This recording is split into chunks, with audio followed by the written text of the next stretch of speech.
It's not the most glamorous Air Force mission, but arguably it's the most important because without transports, troops and gear don't make it to the war. And it's hard to win a war without troops and gear. Here are the top transport planes that have served the US Air Force over the years. C141 Starlifter. The C141 was the first jet transport to deliver paratroopers and the first to land in the Antarctic. Lockheed manufactured 284 Starlifters for the USAF, and the transport flew from 1963 until 2006, participating in every contingency and major conflict during the period including the Vietnam War and Desert Storm. Several years into the C-141's series life, the aircraft underwent a major modification. The fuselage was lengthened by nearly 24 feet to give it aerial refueling capability. The mod also increased cargo capacity by over 30%, which had the net effect of increasing the fleet by 90 aircraft. C130 Hercules.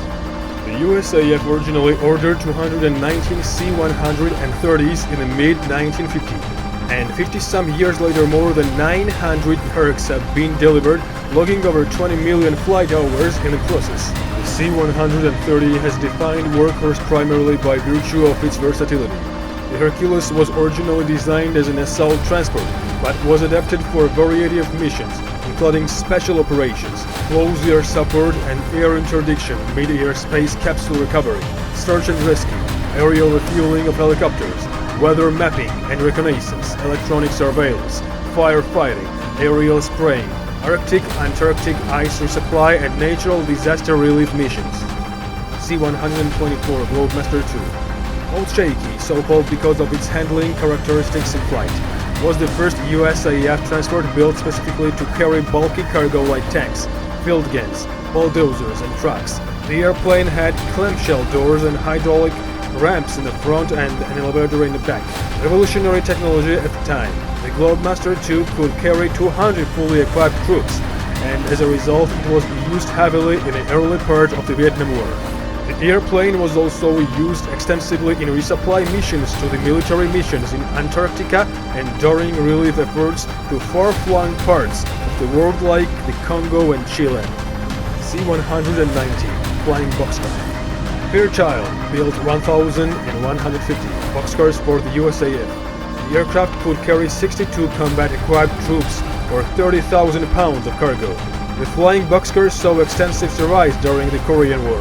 Like the C-47, the airplane also had an attack variant, known as the Stinger, that was armed with guns that could fire 6,000 rounds per minute. The flying boxcar was used until the early 1960s. C-47 Skytrain. The C-47 has gone by many nicknames: Goonie Bird, Dakota, a Reef and Douglas Aircraft Company transport aircraft, and Spooky, among others. The military version of the popular airliner was first manufactured in 1940, and ultimately 9,348 were built by the end of the World War II.